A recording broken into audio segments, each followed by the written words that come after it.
Assalamualaikum warahmatullahi wabarakatuh. Perkenalkan, kami dari kelompok 9 yang beranggotakan Anissa Nur Hasimiyah dengan NIM belakang 023 dan saya sendiri Ma'rifatul Falah dengan NIM belakang 024. Di sini kami akan menyampaikan materi tentang klaim asuransi jiwa. Kami akan membahas 5 pokok bahasan, yaitu yang pertama pengertian asuransi jiwa, yang kedua hal-hal yang harus diperhatikan dalam mengajukan klaim asuransi jiwa, dan yang ketiga macam-macam klaim asuransi jiwa, yang keempat cara klaim asuransi jiwa, dan yang terakhir tujuan dan fungsi klaim asuransi jiwa. Klaim asuransi jiwa. Klaim asuransi jiwa adalah sebuah proses seseorang, dalam hal ini pemegang polis, untuk mengajukan permintaan resmi kepada perusahaan asuransi untuk meminta pembayaran manfaat asuransi berdasarkan ketentuan perjanjian yang tertuang dalam polis asuransi yang mereka miliki. Atau bisa dikatakan jika kita mengajukan asuransi dan disetujui oleh perusahaan, artinya kita sudah mempunyai polis asuransi. Maka jika terjadi resiko pada diri kita, maka kita berhak mengajukan klaim penggantian resiko kepada perusahaan. Tetapi kembali lagi, perusahaan akan melihat apakah klaim yang kita ajukan benar-benar sesuai dengan keputusan dalam polis atau tidak. Dan kalau sesuai dan semua data lengkap, maka kita akan menerima pembayaran klaim kita. Dan jika tidak sesuai, maka klaim kita akan ditolak. Harus diperhatikan dalam mengajukan klaim asuransi jiwa. Yang pertama, pastikan dengan benar dan pasti bahwa polis asuransi Anda atau keluarga Anda dalam keadaan aktif atau tidak batal dan premi telah dibayarkan. Yang kedua, perhatikan batas waktu yang telah ditentukan untuk mengajukan klaim sejak peristiwa terjadinya resiko tersebut. Biasanya antara 7 hari, 14 hari, 30 hari, bahkan ada yang lebih dari 30 hari, tergantung ketentuan polis asuransi yang Anda ikuti.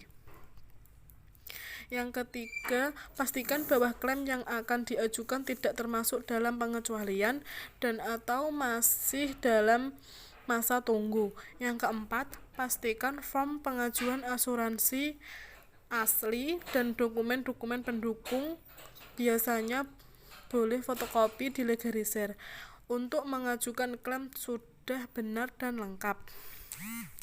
Macam-macam klaim asuransi jiwa. Ada yang pertama klaim rawat inap, yang kedua klaim penyakit kritis, klaim cacat total dan permanen, klaim kecelakaan dan meninggal, yang terakhir ada klaim meninggal dunia. Selanjutnya Klaim asuransi jiwa. Yang pertama yaitu klaim rawat inap. Rawat inap atau opnam adalah sebuah tindakan medis yang ditetapkan kepada pasien yang membutuhkan perawatan lebih ketat oleh nakes. Jika memiliki asuransi yang mengcover biaya rawat inap, maka segera ajukan klaim untuk asuransi jiwa. Hubungi pihak asuransi, lalu siapkan dokumen-dokumen yang diperlukan. Seperti yang pertama, formulir pengajuan klaim asuransi jiwa untuk rawat inap. Kedua, surat keterangan dari dokter. Ketiga, fotokopi dokumen hasil pemeriksaan, baik dari laboratorium maupun radiologi. Dan yang keempat, fotokopi KTP. Yang kelima, kwitansi asli yang berisi rincian pembiayaan dan dilegalisir oleh pihak rumah sakit.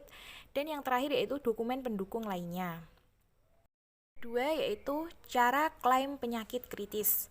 Penyakit kritis dapat sewaktu-waktu menyerang siapa saja, bahkan yang tidak memiliki riwayat khusus dalam kesehatan. Bagi pemegang polis, keadaan ini dapat diajukan sebagai klaim asuransi jiwa. Segera hubungi pihak asuransi, lalu siapkan dokumen-dokumen yang diperlukan, seperti yang pertama, formulir pengajuan klaim untuk penyakit kritis. Kedua, surat keterangan dokter mengenai penyakit kritis pemegang polis. Ketiga, yaitu fotokopi dokumen hasil pemeriksaan, baik dari laboratorium maupun radiologi.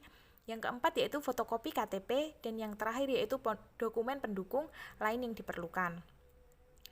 Yang ketiga yaitu cara klaim cacat total dan permanen, yaitu klaim asuransi jiwa juga dapat diajukan jika pemegang polis mengalami cacat total dan permanen, baik karena sebuah kecelakaan maupun setelah perawatan penyakit kritis yang dijalaninya. Dokumen yang perlu disiapkan yaitu yang pertama formulir pengajuan klaim cacat total, yang kedua yaitu surat keterangan dokter mengenai cacat total dan tetap yang dialami pemegang polis, yang ketiga yaitu fotokopi dokumen hasil pemeriksaan baik dari laboratorium maupun radiologi, yang keempat yaitu fotokopi KTP, yang kelima yaitu surat berita acara asli dari pihak kepolisian khusus cacat akibat kecelakaan sehingga melibatkan kepolisian.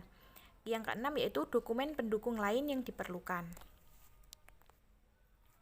Yang selanjutnya itu cara klaim kecelakaan dan meninggal. Jika pemegang polis mengalami kecelakaan sampai meninggal dunia, maka kerabat atau ahli waris dapat mengajukan klaim asuransi jiwa, yakni pengajuan manfaat asuransi personal accident, death, and disablement. Adapun dokumen yang perlu disiapkan yaitu yang pertama formulir pengajuan klaim meninggal dunia, yang kedua surat keterangan meninggal dari dokter atau rumah sakit serta pemerintah setempat, yang ketiga yaitu fotokopi seluruh dokumen hasil pemeriksaan, yang keempat yaitu fotokopi KTP dan KK, yang kelima yaitu surat berita acara asli dari pihak kepolisian yang menyatakan pemegang polis meninggal dunia karena kecelakaan, yang keenam yaitu polis asli jika ada tambahan fotokopi surat perubahan nama tertanggung dan penerima manfaat, yang ketujuh yaitu dokumen lain yang diperlukan. Dan yang terakhir yaitu cara klaim meninggal dunia. Seperti pada poin keempat, jika pemegang polis meninggal dunia, maka kerabat atau ahli waris juga dapat mengajukan klaim untuk asuransi jiwa. Dokumen yang diperlukan yaitu yang pertama formulir pengajuan klaim meninggal dunia, yang kedua yaitu formulir surat keterangan dari dokter untuk klaim meninggal dunia, yang ketiga yaitu akte kematian dari pemerintah setempat, yang keempat yaitu surat keterangan bukti pemakaman atau kremasi, yang kelima yaitu surat keterangan dari pihak kepolisian jika disebabkan oleh kecelakaan, dan yang keenam yaitu surat keterangan dari kedutaan besar jika meninggal dunia di luar negeri, dan yang ketujuh yaitu fotokopi KTP dan KK, dan kedelapan yaitu polis asli jika ada tambahan fotokopi surat perubahan nama tertanggung dan penerima manfaat. Yang terakhir yaitu dokumen lain yang diperlukan.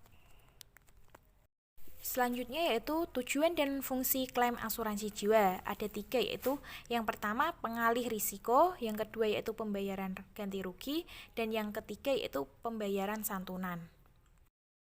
Sekian presentasi dari kelompok 9. Apabila ada salah dalam bertutur kata, kami mohon maaf sebesar-besarnya. Wassalamualaikum warahmatullahi wabarakatuh.